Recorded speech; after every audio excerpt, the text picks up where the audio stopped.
దేవుని నామానికి స్తోత్రములు కలుగునుగాక. దేవుని బిడ్డలారా, వాక్యం ధ్యానించుకుందాం. వాక్యానికి ముందుగా మరి సబ్స్క్రైబ్ చేయనటువంటి వారు ఈ ఎల్షద్దై ప్రేయర్ పవర్ ఛానల్ను సబ్స్క్రైబ్ చేయండి, బెల్ నొక్కండి, లైక్ చేయండి. ఈ యొక్క ఎల్షద్దై మినిస్ట్రీని బలపరచండి. యేసుక్రీస్తు నామములో మీకు శుభములు కలుగునుగాక. దేవుని వాక్యం చదువుకుందాం.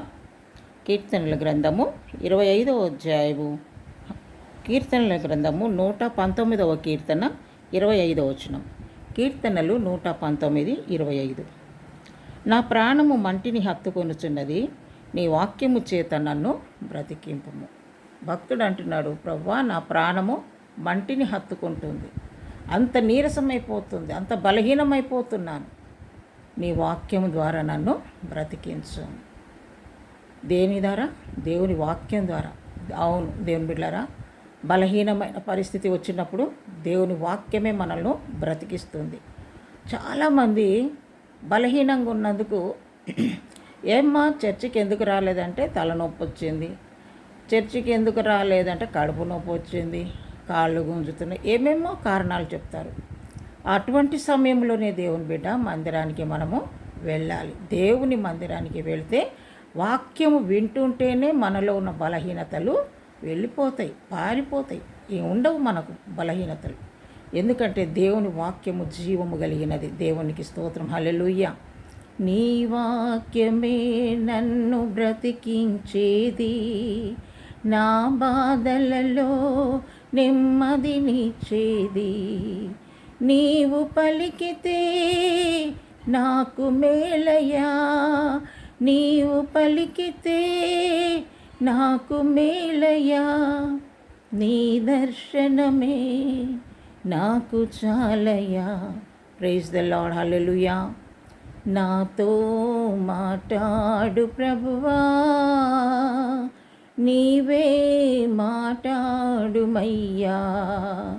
దేవుని బిడ్డ, సంఘానికి వెళ్ళినప్పుడు, మందిరానికి వెళ్ళినప్పుడు నువ్వు ముందుగానే ప్రిపేర్ కావాలి. ప్రభువా ఈ దినం నాతో మాట్లాడు నాయన, నాలో ఈ బలహీనతలు ఉన్నాయి ప్రభువా, ఈ బలహీనతలన్నీ తొలగిపోవాలి నాయన, నీ వాక్యం ద్వారా నన్ను బలపరచుకొని నువ్వు ఇంటిలోనే ప్రిపేర్ కావాలి. ఇంటిలోనే ప్రార్థన చేసుకొని సిద్ధపడి నువ్వు మందిరానికి వెళ్ళాలి. దేవుని వాక్యము నిన్ను బ్రతికిస్తుంది. డాక్టర్ దగ్గరికి మంచిగా ముస్తాబైపోయి పట్టు చీరలు కట్టుకొని మేకప్ చేసుకొని వెళ్తామా డాక్టర్ దగ్గరికి? ఎట్లా ఉంటామో అట్లనే వెళ్ళిపోతాం కదా. చింపిర్తల కానివ్వండి, మొహం కడుక్కున్నా కడుక్కోకపోయినా, బట్టలు మురికిగా ఉన్నా అలాగే పరుగులు తీస్తాం కదా డాక్టర్ దగ్గరికి. మరి దేవుని సన్నిధికి మురికిగా రమ్మని చెప్తలేను, కానీ బలహీనతలో ఉన్నప్పుడే దేవుని సన్నిధికి మనము రావాలి. దేవునికి స్తోత్రం, హల్లెలూయా. ఎందుకంటే దేవుని వాక్యము మనల్ని బ్రతికిస్తుంది. దేవునికి స్తోత్రం, హల్లెలూయా. 17వ వచనంలో చూస్తే దేవుని వాక్యము మనల్ని నడిపిస్తుందంట. చదువుకుందాం. నీ వాక్యమును బట్టి నేను నడుచుకొందును, నీ సేవకునైన నేను బ్రతుకున్నట్లు నా ఎడల నీ దయారసము చూపుము, నీ వాక్యమును బట్టి నేను నడుచుకొందును. దేవుని బిడ్డ, దేవుని వాక్యాన్ని బట్టే మనం నడుచుకోవాలి, మన ఇష్టానుసారంగా నడుచుకోవడానికి కాదు. దేవుని వాక్యం ఏం సెలవిస్తుంది, దేవుని వాక్యము దైవ సేవకులు ఏం బోధిస్తున్నారు, అది గ్రహించుకొని దేవుని వాక్యానుసారంగా మన జీవితం ఉందా, మనం నడుచుకుంటున్నామా ఆ విధంగా అని మనల్ని మనం ప్రశ్నించుకొని దేవుని వాక్యము మనము విన్నప్పుడు దాని ప్రకారం మనము ముందుకు సాగవలసిన అవసరత మనకు ఎంతైనా ఉన్నది. దేవుని వాక్యము మనల్ని బ్రతికిస్తుంది, దేవుని వాక్యము మనల్ని నడిపిస్తుంది. దేవునికి స్తోత్రం, హల్లెలూయా. అదే 119వ కీర్తన 148వ వచనంలో ఒక మాట మనం చదివినట్లయితే, నీవిచ్చిన వాక్యమును నేను ధ్యానించుటకై నా కన్నులు రాత్రి జాములు కాకమునుపే తెరుచుకొందును. దేవునికి స్తోత్రం, హల్లెలూయా. దేవుని బిడ్డ, దేవుని వాక్యం ఏం చేయాలంట? ధ్యానించుకోవాలంట. దేవుని వాక్యాన్ని ధ్యానించాలి. ఆదివారం గుడికి బైబిల్ పట్టుకొని వస్తారు, ఇంకా అంతే, ఇంటికి తీసుకెళ్ళి షెల్ఫ్లో పెట్టేస్తారు, ఇంకా అంతే. మళ్ళీ వచ్చి ఆదివారం వరకు ఆ యొక్క బైబిల్ గ్రంథాన్ని తీర్చి చదవరు కాదు. మనం ప్రతిదినము దేవుని యొక్క వాక్యాన్ని మనము చదవాలి. మూడు పూట్ల మనం భోజనం చేస్తాం కదా, మూడు పూట్ల మనకు శరీరానికి కావలసిన ఆహారాన్ని మనము తీసుకుంటాం కదా. అలాగనే దేవుని యొక్క వాక్యాన్ని కూడా మనము ఆత్మీయ జీవితంలో బలపరచబడాలంటే దేవుని యొక్క వాక్యాన్ని మనము చదువుకోవాలి, దేవుని యొక్క వాక్యాన్ని మనము ధ్యానించాలి. దేవుని బిడ్డలారా, దేవునికి స్తోత్రం, హల్లెలూయా.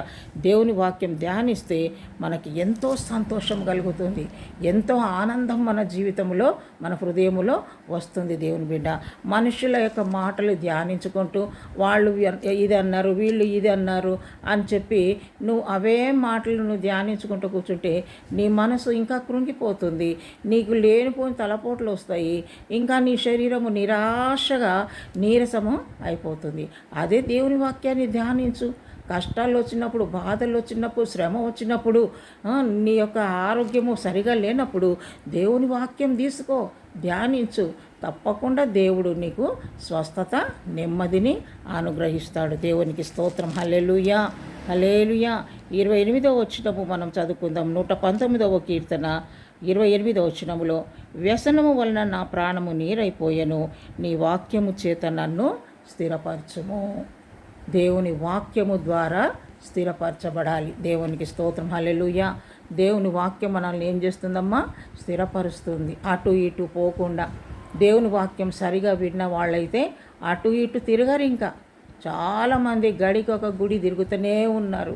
పుట్టెడు చర్చిలు స్టార్ట్ అయిపోయినాయి. చర్చిలు ఉన్న దగ్గరనే మళ్ళీ ఇంకొక మందిరము తెచ్చి పెడతా ఉన్నారు. దేవుని బిడ్డ, వాక్యము లేని స్థలాలలో వెళ్ళి వాక్యం సువార్తను ప్రకటిస్తే ఎంతోమంది నశించిపోతున్నారు. వాక్యం లేక పల్లెటూర్లలో, గ్రామాలలో.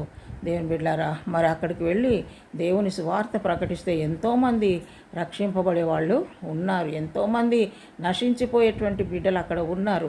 వాళ్ళందరికీ దేవుని సువార్త మనము ప్రకటించాలి. మరి చాలామంది స్థిరత్వము లేదు. దేవుని మందిరంలో నేను ఈ మందిరంలో రక్షింపబడ్డాను, ఈ మందిరంలో నేను దీవించబడ్డాను, ఈ మందిరంలో చేసిన ప్రార్థన ద్వారా, అయ్యగారు అమ్మగారు చేసిన ప్రార్థన ద్వారా ఈ మందిరంలో నేను మేలులు పొందుకున్నానన్న మనస్సాక్షి లేకుండా ఏదన్నా ఒక చిన్న వాక్యం ద్వారా హెచ్చరించబడితే అయిపోయింది. ఇదొక్కటే ఉందా గుడి, మస్తుగా ఉన్నాయి అని అంటారు.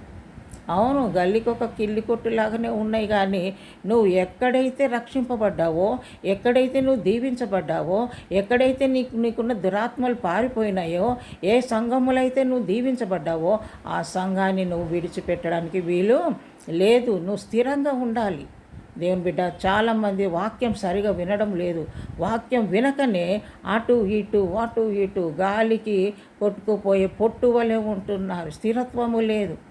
దేవుని బిడ్డలారా, స్థిరం కలిగి ఉండాలంటే దేవుని వాక్యాన్ని ధ్యానించాలి, దేవుని వాక్యాన్ని చక్కగా మనము వినాలి. దేవుని వాక్యంను మనము అనుసరించి నడుచుకుంటే స్థిరంగా దేవునిలో, సంఘములో మనము నిలబడగలుగుతాం. దేవునికి స్తోత్రం, హల్లెలూయా.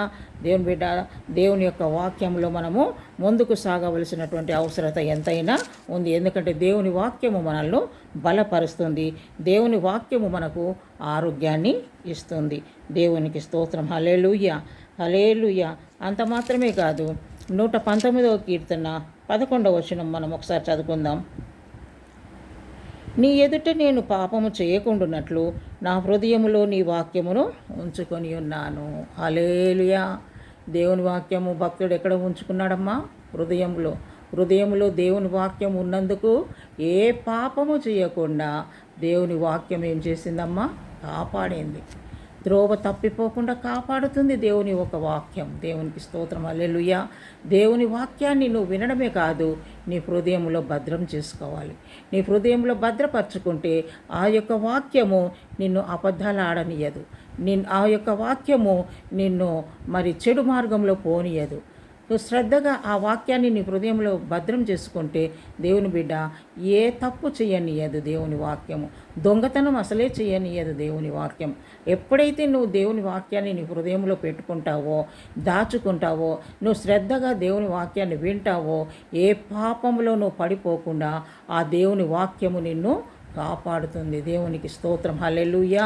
కనుక దేవుని బిడ్డ, ఇప్పటికైనా నువ్వు దేవుని వాక్యాన్ని సరిగా విను. దేవుని యొక్క వాక్యం నీ హృదయంలో భద్రం చేసుకో. ఇప్పటికైనా నువ్వు తప్పు తెలుసుకొని, ప్రభువా నిజమే నాయనా, నేనే పాపంలో పడిపోతున్నాను, వాక్యము నా హృదయంలో లేదు, వాక్యము నా తలంపులో లేదు, నేను సరిగా వాక్యం వినడం లేదు, అందుకే నా కుటుంబం త్రోవ తప్పిపోయింది, అందుకే నేను కూడా త్రోవ తప్పిపోతున్నాను, నన్ను క్షమించు ప్రభువా అని నువ్వు ప్రభువుని అడుగు.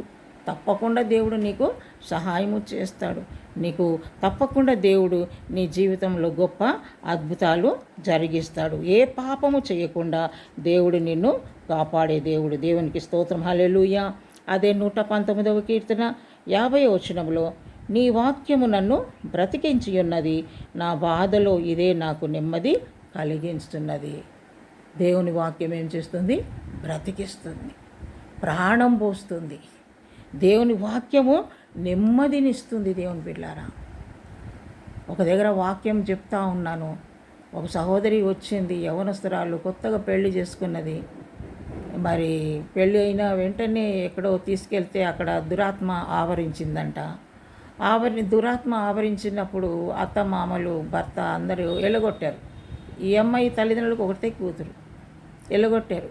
ఇక మీ అమ్మాయికి ఏమో గాలి సోకింది, అది మంచిగా అయిపోయే వరకు మా దగ్గర అయితే వద్దు, మాకు ఈ కోడలే వద్దు అని తల్లిదండ్రులకు అప్పగించేశారు. అప్పుడు ఆ అమ్మాయి తల్లిదండ్రులు హైదరాబాద్కు తీసుకొచ్చారు. తల్లిదండ్రులు కూలి పని చేసుకునేవాళ్ళు, వాళ్ళు కూలి పనికి వెళ్ళిపోయారు. ఆ అమ్మాయి మాత్రము పాపం బయట కూర్చొని వచ్చిపోయే వాళ్ళందరినీ చూసుకుంటూ ఏడుస్తూ కూర్చున్నదంట. మరి నా దగ్గరికి ప్రార్థనకు వస్తున్నారు, శుక్రవారం ఉపవాస ప్రార్థనకు బైబిల్స్ పట్టుకొని వస్తుంటే, అక్క నేను కూడా మీ దగ్గరికి రావాలి నా ప్రార్థన కంటే, రామ్మా అని తీసుకొచ్చారు మన దగ్గర ప్రార్థనకు. ప్రార్థన మొదలుపెట్టాము, పాటలు మొదలుపెట్టాము. నా ఎదురుగానే కూర్చుంది ఆ బిడ్డ. వాక్యం మొదలుపెట్టాను అంతే. వాక్యం మొదలు పెట్టగానే ఓ అని ఏడ్చేస్తూ ఉంది, గట్టిగా ఏడ్చేస్తూ ఉంది. ఏడ్చి వాక్యము ఆపలేదు. నేను వాక్యం చెప్తూనే ఉన్నాను. ఏడ్చి పడిపోయింది. ఇంకా అంటే దేవుని యొక్క వాక్యము, దేవుని యొక్క స్వరము ఆ బిడ్డ చెవులో పోగానే ఆ బిడ్డలో ఉన్న దురాత్మ ఇంకా ఆ బిడ్డలో ఉండడానికి అవకాశం లేదు. ఇంకా ఏడ్చేసి పడిపోయింది. ఆ బిడ్డలో ఉన్న దురాత్మ పారిపోయింది. దేవుని బిడ్డ ఇప్పుడు చక్కగా వాళ్ళు అత్తమామలు తీసుకొని వెళ్ళి వాళ్ళ కుటుంబంలో మరి కోడలుగా వాళ్ళు స్వీకరించారు.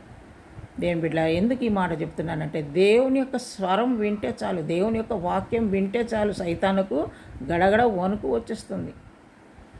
సైతానుడు వణికిపోతున్నాడు కానీ నీకు మాత్రం వణుకు రావడం లేదు. దేవుని వాక్యం అంటే నిర్లక్ష్యంగా ఉంటున్నావు.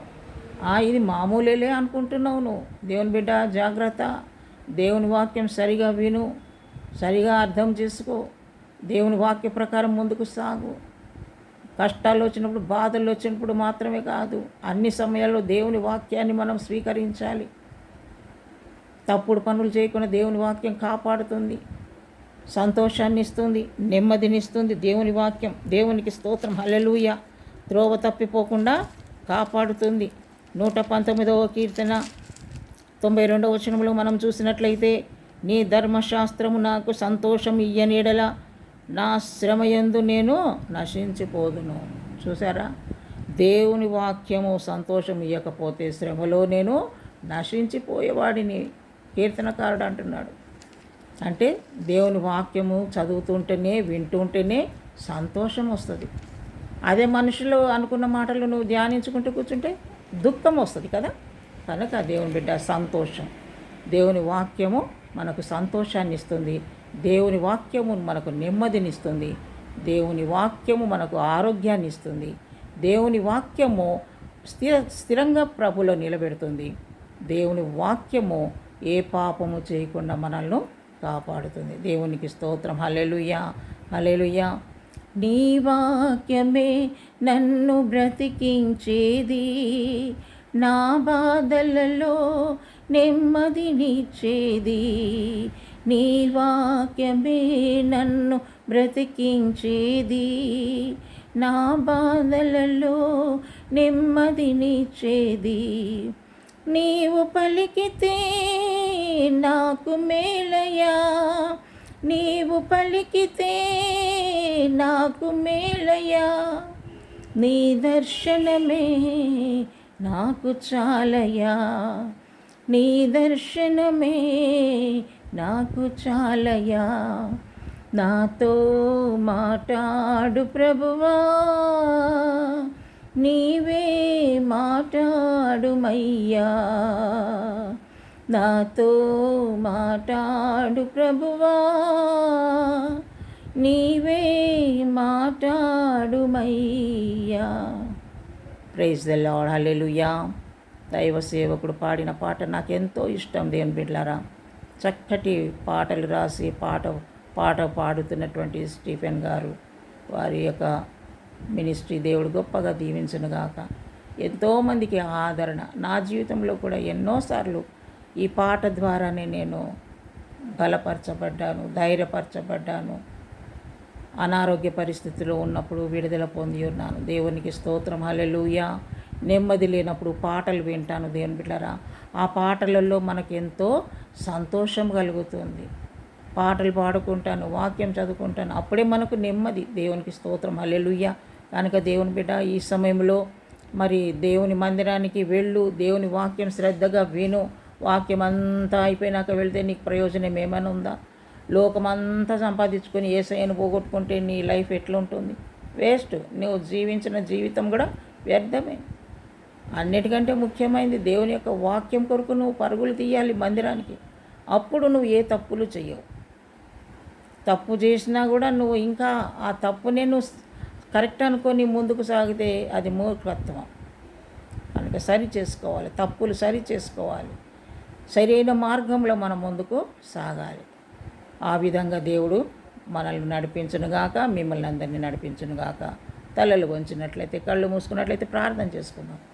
ప్రభా, నీ పాదములకు స్తోత్రములు నాయన. ఎంతమంది బిడ్డలైతే ప్రభా వాక్యం సరిగా వినక గడికొక గుడి తిరుక్కుంటూ ప్రభా ఎక్కడ స్థిరంగా నిలబడకుండా చంచలత్వం కలిగి జీవిస్తున్నారో అటువంటి బిడ్డలందరినీ నీ పాదస్థంలో మొరపెడుతున్నారు.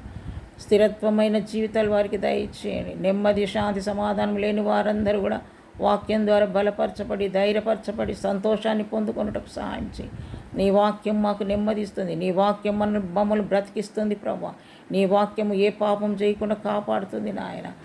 నీ వాక్యము నీ యందు మమ్మల్ని స్థిరపరుస్తుంది ప్రభా. అయ్యా, నీ వాక్యం మాకు సంతోషాన్ని ఇస్తుంది కనుక అందరూ కూడా నా తండ్రి నీ వాక్యాన్ని శ్రద్ధగా విని ఈ యొక్క ఆశీర్వాదాలను పొందుకుంటూ సహాయం చేయమని నజరేయుడైన యేసు నామములో ప్రార్థించి అడుగుచున్నాము తండ్రి. ఆమేన్. Praise the lord. God bless you.